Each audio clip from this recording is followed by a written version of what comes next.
আসলে আমরা তো অ্যাকচুয়ালি সিলেটি, তাই আমাদের তো সিলেটের যা কিছু আছে সেটাই আমাদের কাছে অনেক প্রাউড, ঠিক না? আর এটা তো অবশ্যই তারা আমাদের সিলেটের গর্ব।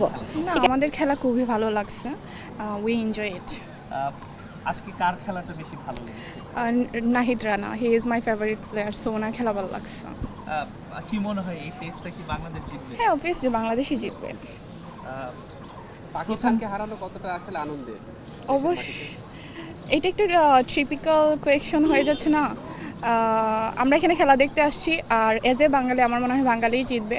আর পাকিস্তানও ভালো খেলতেছে, বাট এজ এ বাঙালি আমি চাই বাংলাদেশ জিতুক। এক্সাইটিং তো ছিলাম আমরা, আমাদের ভালোই লাগছে। যেহেতু বাংলাদেশের খেলা, এটা তো অনেক এক্সাইটমেন্ট আমাদের, ঠিক না? আমরা চাই সবসময় বাংলাদেশই জিতুক, ঠিক আছে? ভালোই লাগে, কিন্তু অনেক গরম লাগে। বসে থাকতে থাকতে বিরক্তও লাগে, ভালোও লাগে, এই আর কি। হ্যাঁ, খুব ভালো লাগছে। আমি অবসরপ্রাপ্ত, আমার ছেলের সাথে আসছি আজকে, এবং প্রথম মুমিনিলের পরপর চার পরপর 3বার আমার খুব ভালো লেগেছে। বাংলাদেশ আশা করি জয়লাভ করবে। আর স্টেডিয়ামটা বড় সুন্দরভাবে পরিপাটি এবং অনেক মানুষের অবস্থান হবে সেখানে, আমার খুব ভালো লেগেছে। এবং আমার রিটায়ার্ড জীবনে ভাবেই আর কি এইসব খেলাধুলা, লেখা, কবিতা লেখা এসব নিয়ে কাটাতে চাই। হ্যাঁ, বাংলাদেশ জিতবে। আজকে যা খেলা দেখলাম, আশা করি আমাদের 90% আমাদের বাংলাদেশ জিতবে। পাকিস্তান হারলে আমাদের তো ভালোই লাগবে, পাকিস্তান তো আমাদের অনেক দিন আগের রাইভেল। ম্যাচটা উপভোগ করলাম, আমাদের কাছে অত্যন্ত ভালো লাগছে। বিশেষ করে বাংলাদেশের বোলিং ইউনিটটা অত্যন্ত ভালো, যেটা বিশ্বের যে কোনো টিমের সাথে আমরা ফাইট করতে পারি। আমাদের বোলিং ইউনিটটা ভালো থাকার কারণে আজকে তাদেরকে অল্প সময়ের ভিতরে আমরা অল আউট করা সম্ভব হয়েছে। তারই সাথে সাথে আমাদের ব্যাটসম্যানরা অত্যন্ত দৃঢ়তার সাথে সাথে ব্যাট করেছেন। বিশেষ করে মাহমুদুল ভাই অত্যন্ত সুন্দর ব্যাটিং করেছে। আমরা মাঠ থেকে একবার কাছ থেকে দেখেছি, বলে উনি যে 4 এবং 6 মেরেছেন, এটা আমাদেরকে অত্যন্ত আনন্দ দিয়েছে। আমরা মাঠ থেকে ওনাদেরকে আমরা আনন্দ দিয়েছি এবং সাহস জুগিয়েছি। এরপরে যেটা হচ্ছে গিয়ে এই পাকিস্তানকে আমরা গত টেস্ট ম্যাচে হারাইছি।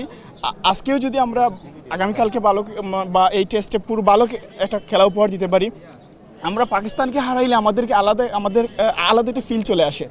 বিকজ আমরা 1971-এ আমরা ওনাদেরকে হারাইছি। তারপরে আমরা মানে বলতে চাই যে আমরা সবসময় ওনাদেরকে হারাতে থাকতে চাই। ইনশাআল্লাহ বাংলাদেশ জিতবে, আশাবাদী। কারণ আজকে বাংলাদেশ ব্যাটিং যারা করছে খুব ভালো হয়েছে, আমরা খুব আনন্দ উপভোগ করেছি, সেখান থেকে খুব আনন্দ হয়েছে ব্যাটিং দেখে। তোমার ব্যাটিং কেমন লেগেছে? জি আলহামদুলিল্লাহ, খুব ভালো লাগছে।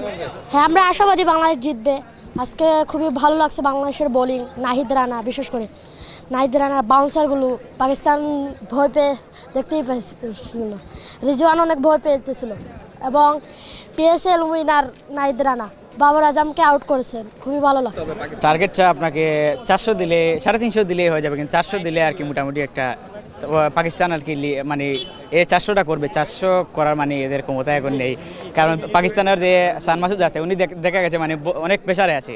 আর মোহাম্মদ রিজওয়ান যে ওনার মানে প্রচুর প্রেশারে আছে পাকিস্তানে, মানে আমরা দেখতে পাচ্ছি নাইজানাকে দেখে অনেকে সবাই ভয় পায়। বাবর আজম আজকে দেখছি যে মানে মোটামুটি একটা ভয় পেয়েছে, তারপরে উইকেটটা নিয়েছে। আর আপনার ভাই মোহাম্মদ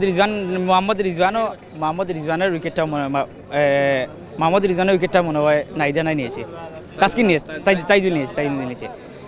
বাংলাদেশ টিমটা অনেক ভালো এখন বর্তমান যে প্রেক্ষাপটে আপনি যদি বা মানে ধরেন, তাহলে বাংলাদেশ টিমটা অনেক ভালো। আর ওপেনিংটা নিয়ে আমাদের একটু মানে সব জায়গাতেই ত্রুটি থাকে। আপনার T20, ওয়ানডে, টেস্টে সব জায়গাতেই মানে ওপেনিংটা একটু খারাপ পজিশনে আগে চলে যায়, মানে ভালো করতে পারে না। একটা যদি পার্টনারশিপ দিতে পারতো ওপেনিং দিয়ে, তাহলে বাংলাদেশ টিমটা অনেক এগিয়ে যাবে। এখন বর্তমানে অনেক ভালো আছে, 156 মনে করেছে। যদি 400 রান দিতে পারে তাহলে তো মনে করেন আপনার ভালো একটা পজিশনে যেতে পারবে পাকিস্তানে। আমার যতটুকু মনে হয় ধারণা আছে, আমরা জিততে পারবো। আজকে তো ভাই চমৎকার ভাই, এটা বলার মতো না। আমি আজকে ক্লাসে দেখছিলাম যখন 3 উইকেট ছিল পাকিস্তানের, সালমান আলী আগার, বাবর আজম ব্যাটিং করতেছিল। আমি 1.5 ঘন্টা পরে বাইরে হয়ে দেখতেছি যে সব উইকেট চলে গেছে, বাংলাদেশ ব্যাটিংয়ে নামতেছে। তারপরে বেশি না 15 মিনিটের রাস্তা, তাড়াতাড়ি স্টেডিয়ামের উদ্দেশ্যে রওনা দিলাম। আর সেই খেলা দেখতেছি, খুব ভালো লাগতেছে। কিন্তু দুঃখজনক বিষয়, শেষ মুহূর্তে যে মুমিনের উইকেটটা না পড়তো, আগামীকালকে 300 রানের লিড সহজেই দিতে পারতো। তারপর পাকিস্তানকে মাঠে নামাতো আর সহজেই বাংলাদেশটা ম্যাচ জিতে দিত। ইনশাল্লাহ এখনও ম্যাচ জেতার সম্ভাবনা আছে, 100% গ্যারান্টি বলতে পারি সবাই কি বলো ম্যাচ জিতবে। আলহামদুলিল্লাহ অনেক ভালো উপভোগ করতেছি। আমার যে ইচ্ছা ছিল আমি টেস্টে আসবো, বাংলাদেশের ব্যাটিংটা দেখবো, আমার ইচ্ছাটা পূরণ হয়েছে, আমি দেখতে পেরেছি। আমি আর একটু আগে আসতাম, আমার আস্তে আস্তে আমি এক্সাম দিয়ে আসছি তো এই জন্য আমার লেট হয়ে গেছে। আর নাইলে সিলেটি ভাষা মাতিলাম সমস্যা না। আর নাইলে আমি 10টার সময় আইতাম, 10টা-11টার সময় আইতাম। আজকে আমার এক্সাম আসলো, তার লাগে আইতাম পারছি না, 2-2.5 হয়ে গেছে আইতে। তার লাগে আইয়া 8 উইকেট পড়ে গেছে অলরেডি। বাদের লাস্টের যে উইকেটটা পড়েছিল, ক্যাচটা লইছিল, কেসটা অসাধারণ হয়েছে ভাই। আর কিতা হইতাম ভাই, খুব মারাত্মক সুন্দর হয়েছে ভাই। আমি আমার ফ্রেন্ডকে বলছি এই কেসটা ভিডিও করে রাখতে, ও রেখেছে ভিডিও করে। নাহিদ রানার বোলিং যথেষ্ট ভালো। ওর উপরে বাংলাদেশের কোনো স্পিড স্টার নেই বলতে গেলেই হয়। ওর উপরে কোনো স্পিড স্টার নেই।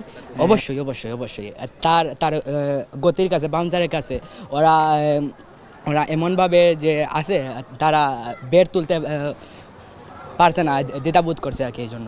আর এর সাথে সাথে স্পিড এবং বাউন্সারের সাথে সাথে যদি মাঝে মাঝে কয়েকটা ইয়র্কার হতো তাহলে অনেক মারাত্মক লেভেলের বোলিং অ্যাকশনটা হতো।